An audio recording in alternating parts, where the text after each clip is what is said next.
नमः श्रीवर्धमानाय निर्धूतकलिलात्मने सालोकानां त्रिलोकानां यद्विद्यादर्पणाय ते। रत्नखंड श्रावकाचार्य के 4 अधिकार पूर्ण हो चुके थे। प्रथमाधिकार सम्यक दर्शनाधिकार था। 41 काव्य पर्यंत सम्यक दर्शन का वर्णन था और सम्यक दर्शन में जो विषयभूत आलंबन है, जो श्रद्धा के श्रद्धेय हैं, उनका वर्णन था। तदुपरांत द्वितीय अधिकार ज्ञानाधिकार सम्यक ज्ञानाधिकार था, जिसमें 5 काव्यों में आचार्य महाराज ने सर्वप्रथम सम्यक ज्ञान का विवरण, सम्यक ज्ञान का स्वरूप बतलाया। तदुपरांत सम्यक ज्ञान का विषय बतलाया। 4 अनुयोग सम्यक ज्ञान के विषय है, ये आचार्य महाराज ने बतलाया। फिर तृतीय अधिकार में अणुव्रतों का वर्णन था।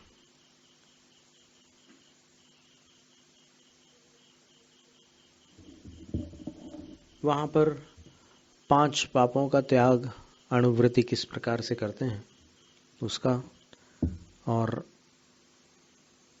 गुणव्रत जो 3 हैं उनका भी वर्णन। चतुर्थाधिकार में 4 शिक्षा व्रतों का वर्णन था। और अब पंचम अधिकार है। सम्यक दर्शन का बड़ा विस्तृत और सुंदर विवेचन था। सम्यक ज्ञान का भी संक्षिप्त और सारभूत वर्णन था। और सम्यक चारित्र के अंतर्गत अणुव्रत, गुणव्रत, फिर शिक्षाव्रत, और तदुपरांत अब अंत में एक ऐसा व्रत है जो श्रावक के जीवन में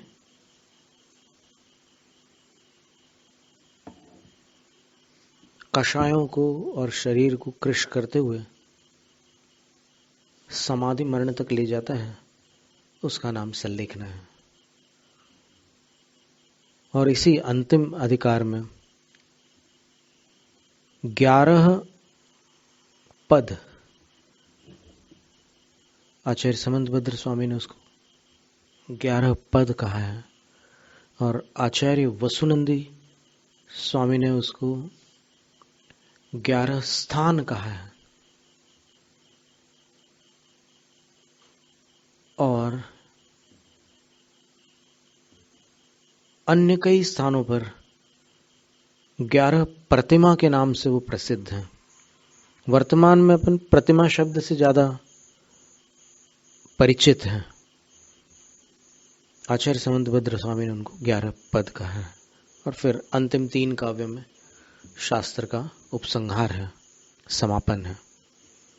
तो सर्वप्रथम सल्लेखना प्रतिमाधिकार पंचमः, ये 5वां अधिकार प्रारंभ हो रहा है। अथ अब सागारेणाणुव्रतादिवत् सल्लेखनाप्यनुष्ठातव्या, सागार के द्वारा अणुव्रत आदि की भांति सल्लेखना भी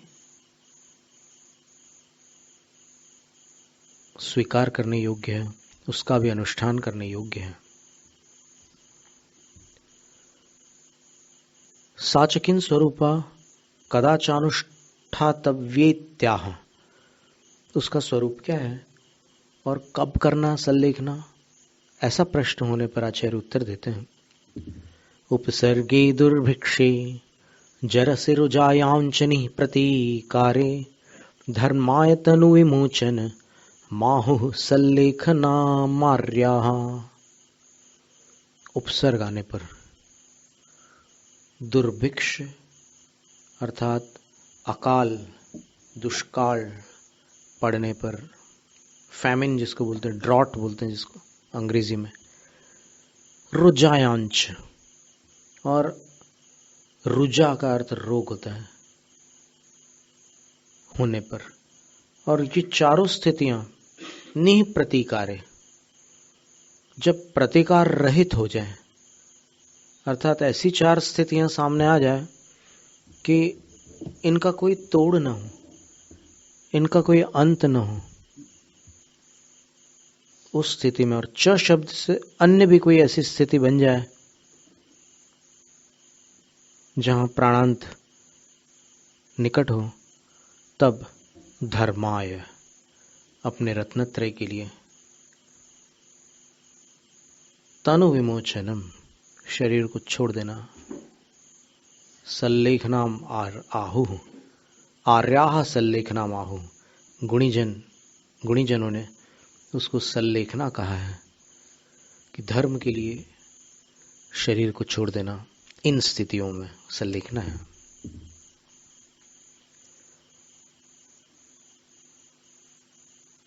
सल्लेखनायाम भव्यैर नियमेन प्रयत्न कर्तव्य यत, सल्लेखना के प्रति भव्य जीवों के द्वारा नियम से प्रयत्न करने योग्य है, क्योंकि अंतक्रियाधिकरणम तपः फलं सकलदर्शिनः स्तुवते, तस्माद्यावद् विभवं समाधिमरणे प्रयतितव्यम्।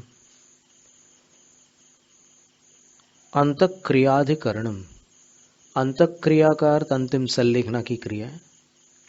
वो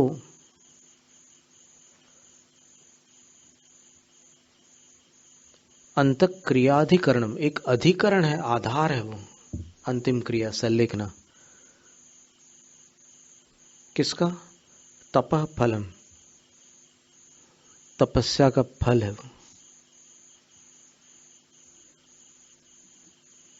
यानी अंतिम क्रिया जो है उसको तपस्या का फल कहा है। किन्होंने?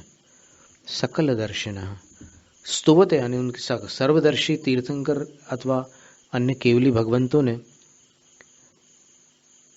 सल्लेखना की क्रिया को तपस्या का फल बतलाकर स्तुति की है।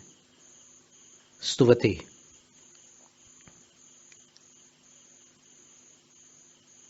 तस्मात्, इसलिए, यावद विभवम, जब तक तुम्हारे पास क्षमता है, जब तक तुम समर्थ हो, तब तक समाधि मरणे प्रयतितव्यम, समाधि मरण के विषय में प्रयत्न कर लेना।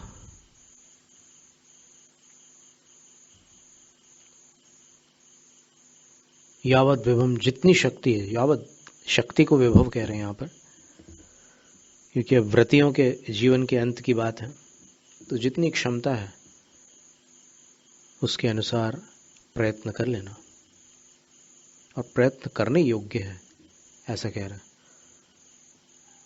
इतनी सारी सल्लेखनाओं को देखने के बाद ऐसा लगता है कि जैसे आचार्य वासुपूज्य महाराज श्री के जो ज्येष्ठ भ्राता थे,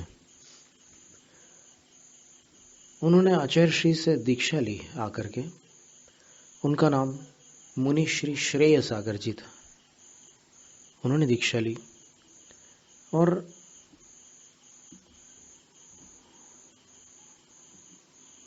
श्रवण बेलगुल में, त्यागी नगर में,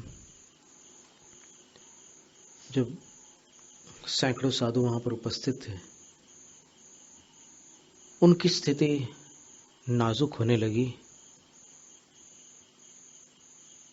और उनकी वहां पर सल्लेखना हो गई। तो हमसे कुछ साधुओं ने, आचार्यों ने कहा कि आओ यहाँ पर उनको कुछ सुनाओ। हमने उनको सुनाया और सुनाते सुनाते यहाँ पर ऐसे हमने हाथ लगाया और हमने पूछा कि महाराज श्री सुन रहे हैं? तो उनने ऐसे किया, इतना सा सिर हिलाया। ये साधारण घटना नहीं है, यानी अभी कुछ पल बचे हैं आयु के, फिर भी वो धर्म को सुनने में सतर्क है। ऐसे इतना सा हिला दिया से। फिर बुंदेलखंडी भाषा थी उनकी, तो फिर आचार्य महाराज उनसे बुंदेलखंडी में बोल रहे थे, पर वो बड़े सतर्क थे और बहुत शांत एकदम शांत प्रकृति थे।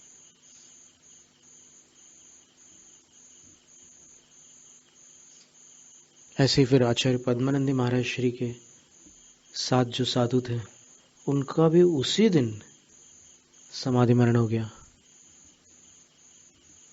फिर आचार्य वर्धमान सागर महाराज श्री के संग में भी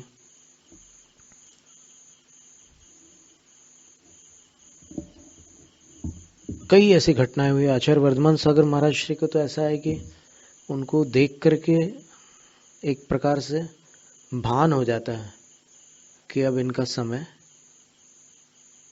होने को आ गया है। इतना उनको अभ्यास हो चुका है कि वो देखते ही साथ जान लेते हैं कि अब इनका समय आ गया। धर्मस्थल में एक संलेखना हुई थी निःस्पृह सागर महाराज श्री का। बहुत उच्च कोटि के साधु थे वो, ज्ञानी भी थे, तपस्वी भी थे। अंत में भाग्य की बात है कि दर्शन करने का सौभाग्य हम लोगों को प्राप्त हुआ। हमने उनको सनत कुमार मुनिराज की कथा सुनाई और कुछ एक दो बातें ऐसी भी बताई उनको।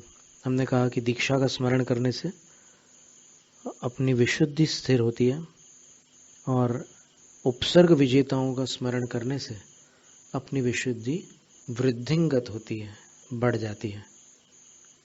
ये दो बातें बड़े महत्व की थी। और भी कुछ चीजें बोली हमने, फिर चले गए और प्रातः समाचार मिले कि उनकी संलेखना बहुत अच्छी तरह से हो गई। उनके उस समय पूर्व अवस्था के जो उनके सुपुत्र थे वो हमसे मिले थे। उन्होंने बोला कि आपकी कथा सुनने के बाद, उद्बोधन सुनने के बाद पूज्य श्री ने ऐसा संकेत किया था, बोलने की स्थिति नहीं थी पर उन्होंने ऐसा संकेत किया था। यानी उनके पुत्र ने ये अर्थ निकाला उसका कि बड़ी तृप्ति हुई हमें और जो चाहिए था वो मिला, जो आवश्यक था वो हमें मिल गया। उसके बाद एकदम उनका ध्यान हट गया वेदना से एक प्रकार से और वो अलग आनंदमय विशुद्धि को प्राप्त हो गए थे।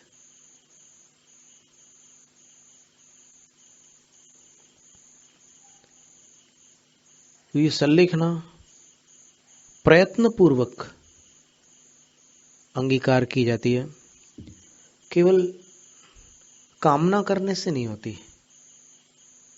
समय आ गया और फिर अपन एकदम आकुल व्याकुल हो जाते हैं, कोई मेरी संलेखना करा दो, कोई मेरी संलेखना करा दो, कोई मेरी संलेखना करा दो। ये कैसे संभव है?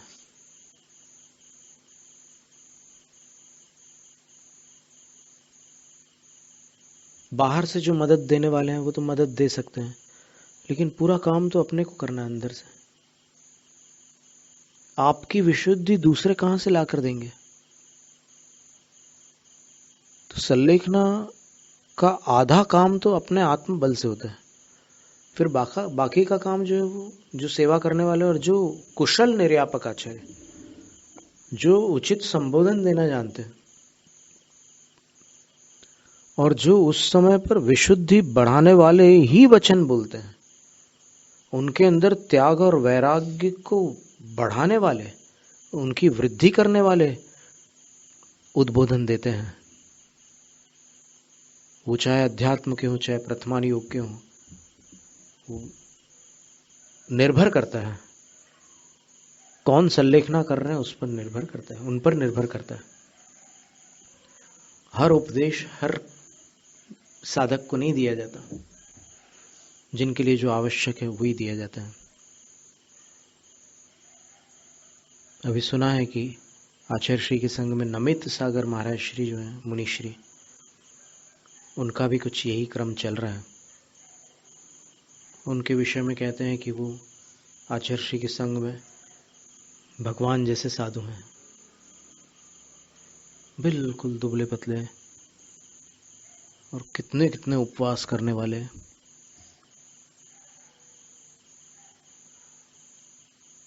और परिपक्व साधु।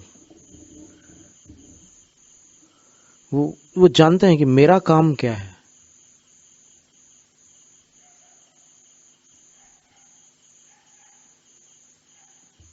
एक एक ऐसे साधु, ऐसे ऐसे रत्न अपने धरती पर हैं इस समय कि पहचान लो तो फिर सेवा और भक्ति का पुण्य मिल सकता है। ऐसे ऐसे साधु हैं, और कोई सीमा नहीं है उसकी,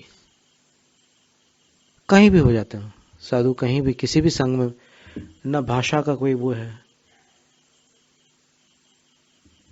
ये नहीं कह सकते कि भारत के किस प्रांत में उत्पन्न होने वाले अच्छे साधु होंगे, किस प्रांत में उत्पन्न होने वाले नहीं निभा पाएंगे, ऐसा कुछ नहीं कह सकते। सभी प्रांतों से एक से बढ़कर एक साधु हो जाते हैं, क्योंकि साधु का संबंध प्रांत से नहीं है, वो पूर्व जन्म में क्या करके आए हैं और इस जन्म में कितनी सत्य निष्ठा के साथ वो आगे बढ़ रहे हैं, उससे उनका संबंध है। तो तत्र यत्नं कुर्वाण एवं कृत्वेदम कुर्यादित्याह। तो समाधि मरण के विषय में प्रयत्न करने वाले जो भी हैं श्रावक, वो ऐसा करके ऐसा कर सकते हैं। आचार्य प्रभाचंद स्वामी के वाक्य को ध्यान से देखा, क्या कह रहे हैं? उसमें यत्न करने वाले ऐसा करके यह कर सकते हैं, इसलिए कहते हैं। नीचे फिर दो काव्य दिए आचार्य समंतभद्र स्वामी के वचन, बड़ा अद्भुत क्रम दिया आचार्य समंतभद्र स्वामी के गुणों पर और उनके ज्ञान पर, उनके विवेक पर जब विचार करते हैं तो हृदय सम्मान से भर जाता है कि देखो, सावधानी रखने वाले सावधानी रखते हैं, पर सावधानी रखते हुए भी कई बार चूक होती है। और इतने अचूक वचन जो आचार्य महाराज के निकलते हैं, उससे लगता है कि वास्तव में भस्मक व्याधि होने पर जब इन्होंने दीक्षा छोड़ी, तब इनके अंदर की क्या अवस्था हुई होगी। जो दीक्षा प्राणों से बढ़कर होती है, उसको छोड़ने के बाद इन्होंने उपचार कराकर वापस दीक्षा ली। जब नल्लिकार है ना, वहां के अनंत कीर्ति मुनिराज मुरैना पहुंचे थे, वहां उनकी संलेखना हुई थी मुरैना में। तो उनसे वहां के बड़े बड़े विद्वान, मुरैना जो है विद्वानों की नगरी मानी जाती थी, उन्होंने कहा कि आप समंतभद्र स्वामी के समान उपचार करा लो और फिर वापस संयम में स्थिर हो जाना। पैर जल गए थे उनके अग्नि में। उन्होंने उत्तर दिया कि मैं समंतभद्र स्वामी को प्रणाम करता हूं, वो महान आत्मा थी, मैं एक बहुत छोटा सा साधु हूं, मैं यहां पढ़ने आया था और मेरे गुरु ने कहा था कि असंयमी के पास पढ़ने जा रहा है।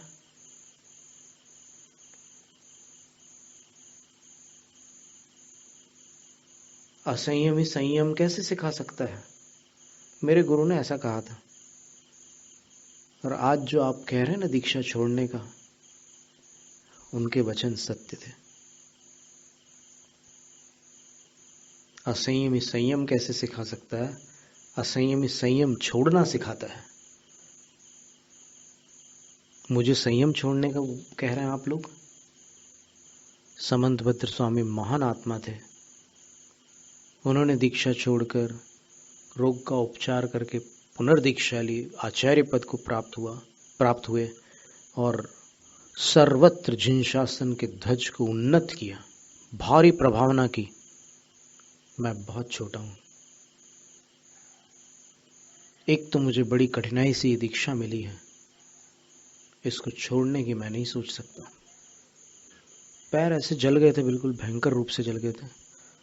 19 दिन तक के उन्होंने आहार नहीं लिया। 19 दिन। आपको ये जानकारी है पूरी नल्लिकार वाले मुनिश्री की पूरी घटना आपको मालूम है?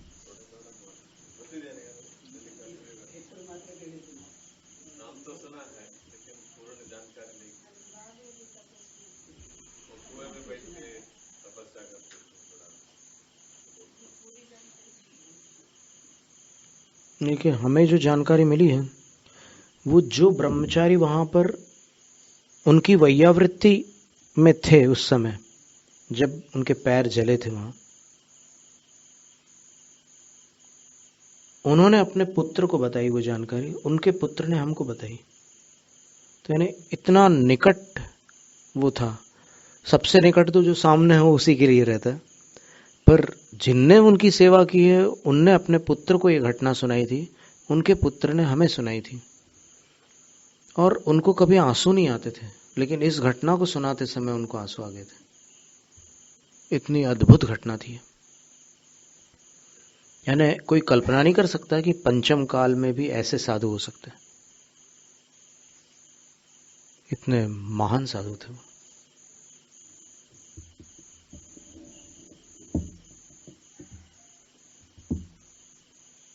तो अभी सुनना चाहेंगे आप या फिर आगामी सत्र में?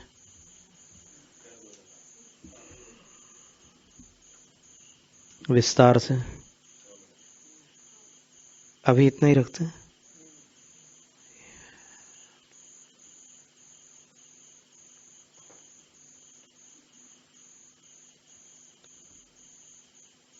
आज अपन और थोड़ी सी भूमिका बना लेते हैं, ताकि उनकी घटना को सुन करके, उनकी घटना ऐसी घटना है कि ऐसा लगता है कि सल्लेखना वाले साधुओं को सुना है उनकी घटना।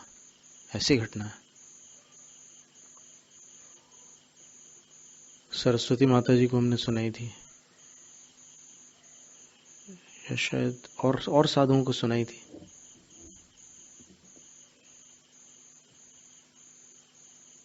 वो सब लोग जीवन जी रहे हैं, सब लोग मनुष्य पर्याय को प्राप्त करके जो करना है वो कर ही रहे हैं। कोई किसी के बोलने से कुछ नहीं होता। वो जब अंदर से कोई बोलता है कि ऐसा कर ले, तभी करता है कोई। बाकी बाहर से लोग कितना भी कुछ भी बोलते हैं, वो सुनते हैं और फिर विचार करते हैं, ऐसे सिर भी लाते हैं, हाँ बिल्कुल ठीक कह रहे हैं। लेकिन करना तभी होता है जब अंदर से आवाज आती है, उसके बिना नहीं होता है।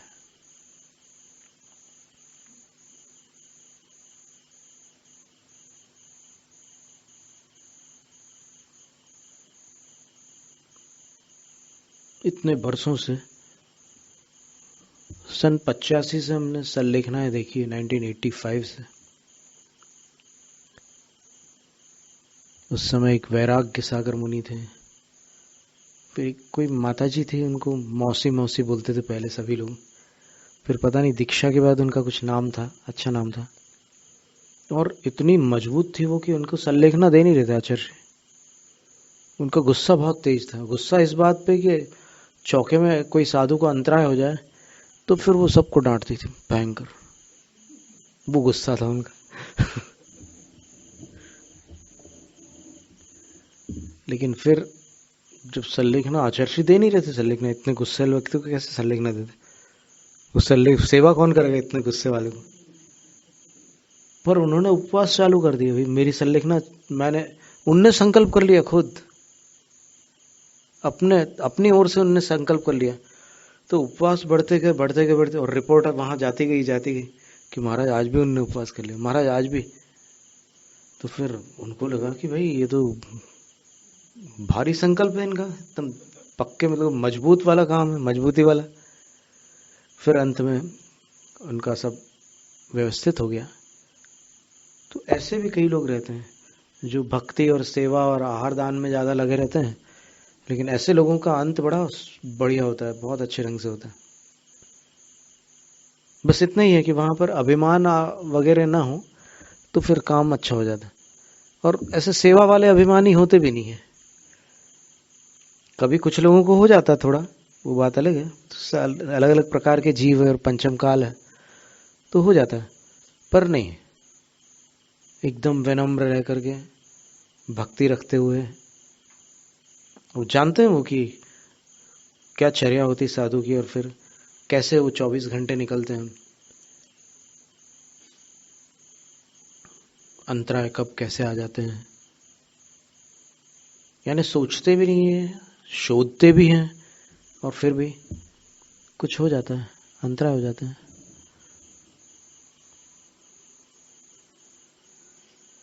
जिस साल हमने दीक्षा ली थी उस साल 125 अंतराय आए थे।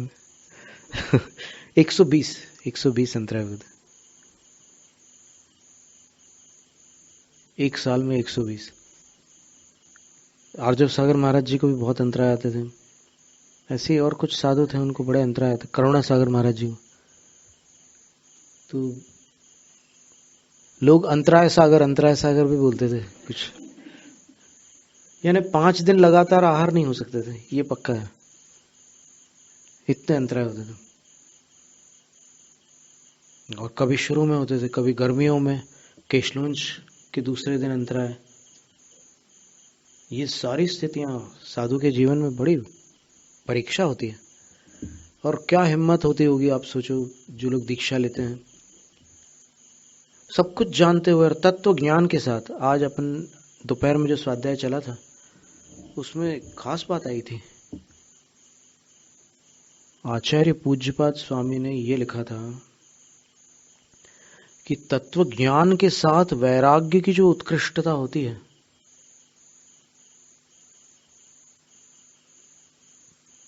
वो कल्याणकारी होती है।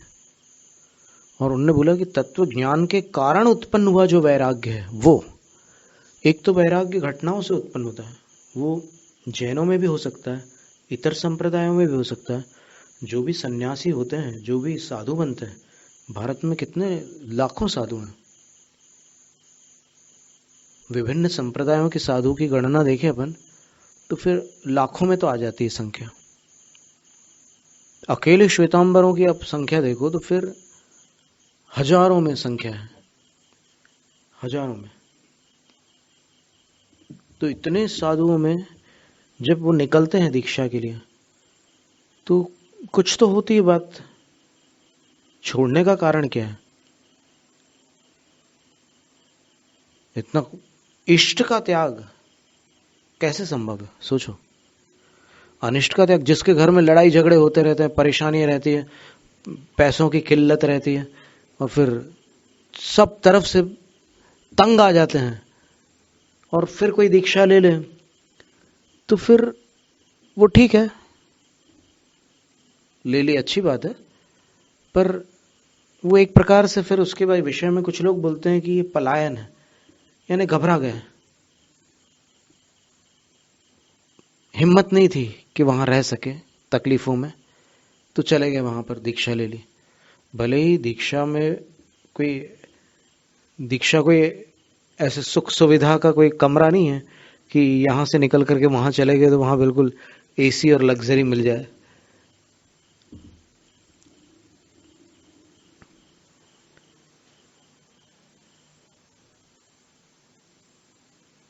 कैसे कैसे वैराग्य के कारण। एक अविनाश मेहता जो मुंबई में एक फोटोग्राफर थे, उनको आचार्य विमल सागर महाराज ने आशीर्वाद दिया कि पूरे भारत में जितने भी साधु हैं ना, उनके पास जाओ और उनको कैसे वैराग्य हुआ उसकी जानकारी एकत्रित करो। उनने सब के पास जा करके वैराग्य की जानकारियां इकट्ठा की। 91 की बात है, 1991 की बात है। हम लोग उस टाइम इंदौर में थे।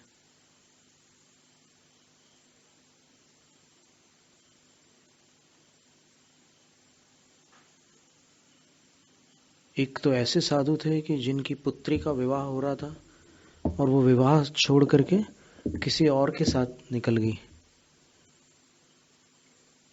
तो फिर ये अलग अलग कारण, वैराग्य के इतने विचित्र विचित्र कारण थे। तो फिर उन्होंने कहा कि इस संसार में कोई सार नहीं है।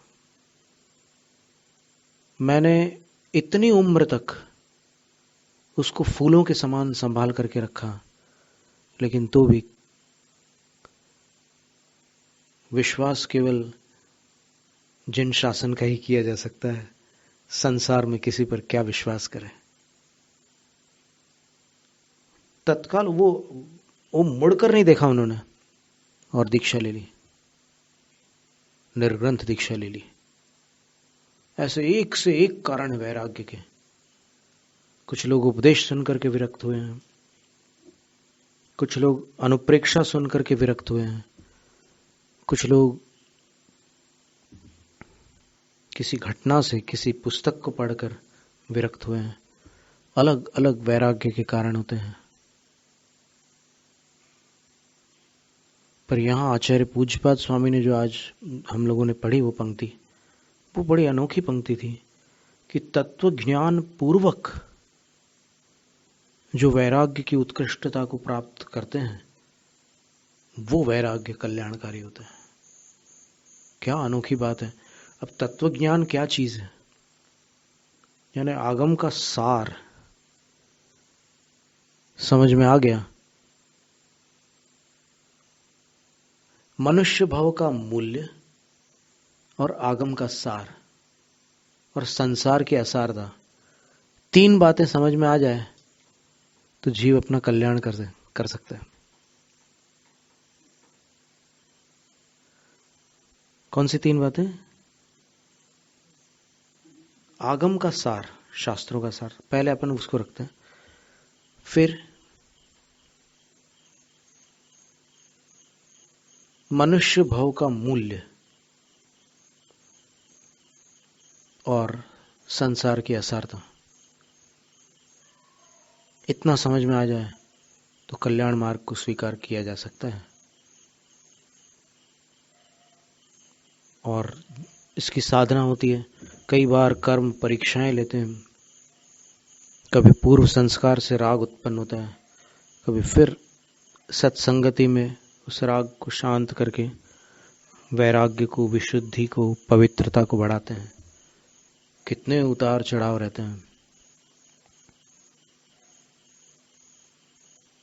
और फिर एक स्थिति ऐसी आती है कि जब एक स्टेबिलिटी आ जाती है, जिसको स्थित प्रज्ञ ने बोला है गीता में।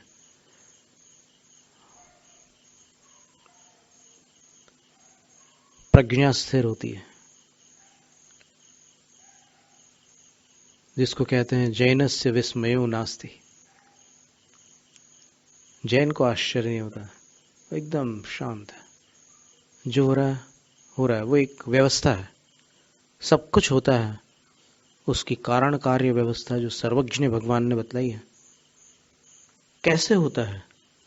बिल्कुल व्यवस्थित है वो, कॉज एंड इफेक्ट। मन का नहीं होता तो आकुलता नहीं है, मन का होता है तो प्रसन्नता नहीं है, क्योंकि मन से नहीं होता है वो कारण कार्य व्यवस्था से होता है। पर कई बार मन की बात हो जाती है पुण्य संयोग से, तो फिर अपनी आदत बिगड़ जाती है। फिर बार बार अपन इच्छा करने लग जाते हैं। जैसे दो चीजें मन की हो गई तो लगता है तीसरी चीज और हो जाए मेरे मन की, चौथी हो जाए। फिर कुछ नहीं भी होती बीच में तो भी हो जाए, ये जो एक सनक है या एक धुन है वो अंदर चालू रहती है।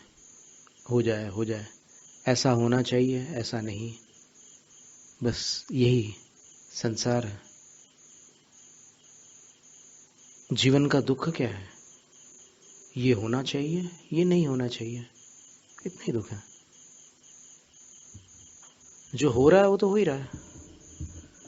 पुरुषार्थ करके सन्निमित्त बना जा सकता है, अच्छा निमित्त बना जा सकता है, और पुरुषार्थ करके अपने आप को दुर्निमित्त बनने से रोका भी जा सकता है। ये दो काम पुरुषार्थ के हाथ में है। लेकिन सब कुछ पुरुषार्थ के हाथ में नहीं है। जैसे मान लो आप अगर पुरुषार्थ की बात करो कि नहीं पुरुषार्थ से तो कुछ भी हो सकता है, तो अभी मोक्ष जाके बता दो, पता चल जाएगा कि पुरुषार्थ से क्या हो सकता है। अभी बताओ, चलो मोक्ष जाकर नहीं जा सकते। प्रत्येक द्रव्य की अपनी अपनी मर्यादा है। द्रव्य, क्षेत्र, काल, भाव, ये सब मर्यादाएं हैं। उसके अंदर जो कुछ होता है होता है। तो एक तो अपने जीवन का मूल्य समझ में आना जरूरी है। ये जीवन बहुत सस्ता नहीं है। होगा किसी के लिए सस्ता, कोई जुआरी की मानसिकता वाला व्यक्ति सोचता हो कि चलो अब क्या है, एक जीवन है, मरना ही है, तो लगा दो कहीं, कहीं ना कहीं तो लगाना ही होगा। तो अपनी छोटी सी बुद्धि से वो लगा देता है जहाँ कहीं भी, और वो एक जीवन और नष्ट हो जाता है। ऐसे कितने ही जीव नष्ट कर चुका है। जीव नष्ट नहीं हुआ है, जीव ने कई जीवन नष्ट किए हैं, पर जीव नष्ट नहीं हुआ है। आयु पूर्ण कर करके हर बार आयु पूर्ण होती है, जीवन पूर्ण हो जाता है, नया जीवन मिल जाता है। फिर वहां आयु पूर्ण होती है, फिर वो पूर्ण हो जाता है, नया जीवन मिल जाता है। यही चलता रहा। जीवन नश्वर है, जीव अविनाशी है।